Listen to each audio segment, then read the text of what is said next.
على شط البحر المتوسط في الإسكندرية بتقف قلعة قايتباي شامخة زي ما تكون حارس بيحكي حكايات التاريخ. النهاردة هنغوص مع بعض في قصتها اللي أكتر من رائعة. طيب، ده مش مجرد سؤال في الخيال. لا، دي البداية الحقيقية لقصة القلعة بتاعتنا. قصة بتربط الماضي بالحاضر بطريقة بصراحة مذهلة. الحكاية هنا مش بتبدأ بالقلعة نفسها، لا، بتبدأ بالأرض اللي اتبنت عليها. يلا بينا نرجع بالزمن لورا لأرض الأساطير، المكان اللي كان فيه أعجوبة من عجائب العالم القديم. وده بالظبط اللي بيخلي موقع القلعة ده فريد من نوعه. يعني هي ما اتبنتش على أرض عادية وخلاص، لا، دي قامت على أنقاض منارة الإسكندرية الأسطورية، واحد من أعظم إنجازات العالم القديم. وده بيدي للمكان طبقات فوق بعض من الأهمية التاريخية اللي ملهاش مثيل. أيوة، تخيلوا كده، واحدة من عجائب الدنيا السبعة الأصلية كانت واقفة هنا. ده بيحطنا قدام موقع مش عادي أبدا. مكان شاف بعينه عظمة التاريخ القديم، وشاف كمان ميلاد قوة جديدة من وسط الأنقاض. ودلوقتي بنتنقل للفصل اللي بعده في الحكاية دي، اللحظة اللي كانت محتاجة حارس جديد. لأنه مع احتفاء المنارة وانهيارها على مر القرون، ساحل الإسكندرية ما بقاش محمي، وظهر تهديد جديد في الأفق. تهديد كان محتاج رد فعل قوي وحاسم.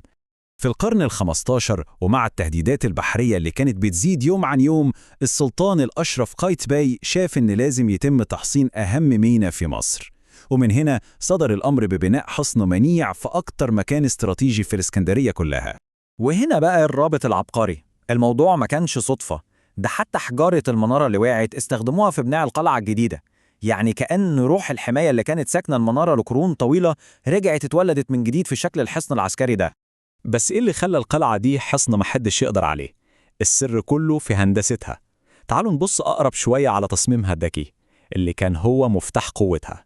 كل حتة في تصميم القلعة دي كان ليها هدف استراتيجي.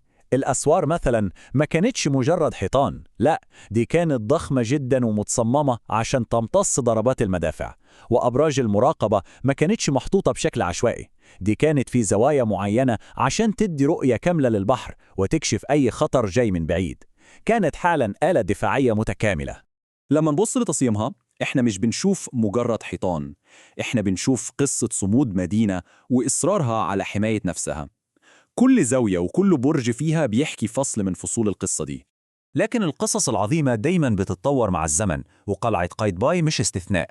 مع مرور السنين دورها اتغير بشكل جذري. يعني بعد ما كانت حارس عسكري صاحي طول الوقت، اتحولت لأيقونة تاريخية وثقافية الناس بتجيلها من كل مكان في العالم. التحول المذهل ده بيوضح رحلة القلعة عبر الزمن.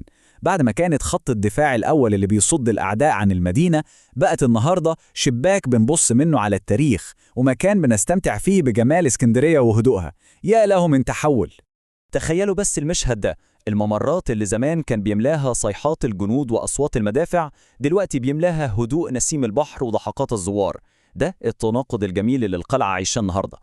في الآخر، لما بنتكلم عن قلعة قايتباي، احنا مش بنحكي تاريخ مبنى وخلاص، لا، احنا بنروي حكاية من حجر، حكاية بتجسد روح اسكندرية نفسها، صمودها وعظمتها وقدرتها على إنها دايما تتجدد. المقولة دي بتلخص كل حاجة. القلعة مش مجرد حجارة صامتة، دي ذاكرة حية بتحكي عن قوة المدينة ومجدها اللي لسه موجود لحد النهاردة. فلو كانت المنارة زمان بتنور للسفن، فالقلعة النهاردة هي منارة من نوع تاني خالص. منارة تاريخية بتنور لنا الطريق عبر العصور، وبتفكرنا دايما بعظمة المدينة الساحرة دي. ومع كل زيارة وكل نظرة لأسوارها الشامخة، بيفضل السؤال ده يتردد: يا ترى إيه الأسرار التانية اللي لسه الحجارة العتيقة دي مخبياها؟ قصص لسه ما اتقالتش.